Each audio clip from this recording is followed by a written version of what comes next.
I just wanted to do a quick little video to explain to people why the McConnell rule doesn't apply to what we're seeing now with the potential replacement for Ruth Bader Ginsburg's seat.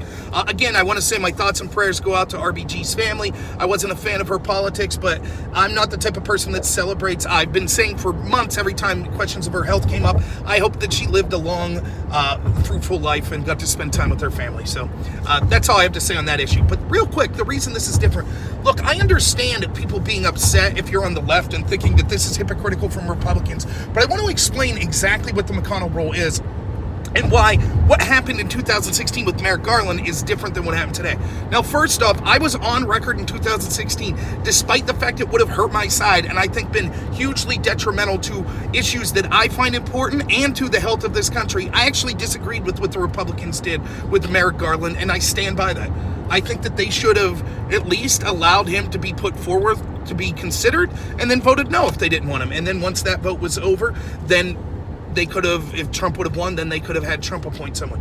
So I disagreed with them at the time. Now, part of it is I think that they don't want to ruin someone's life like the Democrats did to Bork or like they did to Kavanaugh. So instead of putting them up for a hearing and then saying, oh, you're a rapist, you're this, you're that, you're horrible, they just said, we just won't have the hearing till next year. So that was my feelings on Merrick Garland. Now, this is why it's different today, though.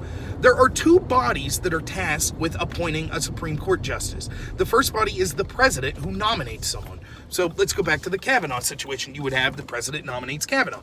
And then it is the Senate that holds hearings and decides to vote. Traditionally, there was a requirement for 60 senators, I believe, to vote to confirm a Supreme Court justice. So if you only got 58, if you got 59, that wasn't enough. However, in 2013, Harry Reid decided to break decades-old norms in the Senate and say that, oh, we're going to end the filibuster requirement, which meant that instead of 60, now all you needed was 51. Or actually, if you control the presidency, 50.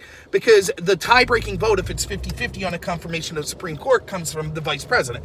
And clearly, the vice president's almost always going to confirm whoever the president nominated. Sorry about the sun there. So this started with Harry Reid. Now, I understand Harry Reid didn't do this for Supreme Court justices, but he did it for federal judges, and he knew that this would be used with Supreme Court justices in the future. And so it was him and the Democrats that first violated these norms, even though the Republicans told them there would be consequences and this would come back to bite them. And now it has. And so the question is, if you have these two bodies that are tasked with getting someone in the Supreme Court, those are the bodies we should focus on. What the McConnell rule said was it has to be, one, the last year of an election, or of a presidency, which is what we have. So it's an election year. Clearly, we all know that. But there's a second part to the McConnell rule, and that is that the Senate, which is the body that's in charge of confirming, and the presidency, the executive branch, which is the body that's in charge of nominating, they have to be different political parties. In other words, think of it like this. They're adversarial. You have Republicans in control of one, Democrats in control of other. So what the McConnell rule was saying is if there's an election coming up that year and you have president in one party and the Senate in another, because those are the two bodies that have to decide, if they're differing parties, instead what we should do is wait for the election to have the election be a referendum, and then after the election, allow the president to appoint someone. That's different than, that's the situation we had with Merrick Garland in 2016. What we have now is both the Senate and the presidency are of the same party.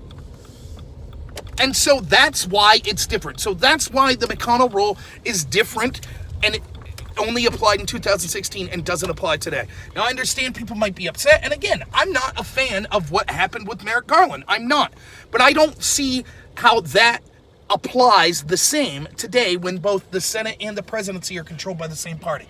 Now, I'm going to be doing a video probably later today, also in the car probably, about why, even though this might be considered a violation of norms, which I don't think is the case, but even if you consider that, what the Democrats have done is so extreme and disgusting that certainly the Republicans should push forth, Trump should push forth a nominee, and the Republicans should vote on it. Because the Democrats have weaponized every institution and threatened to break norms like packing the court long before this, and so we need to, in order to protect this country and what they're trying to do to destroy it, the Republicans should fight fire with fire. So, all right, thanks so much, everyone. We'll talk to you soon. As always, have a good one.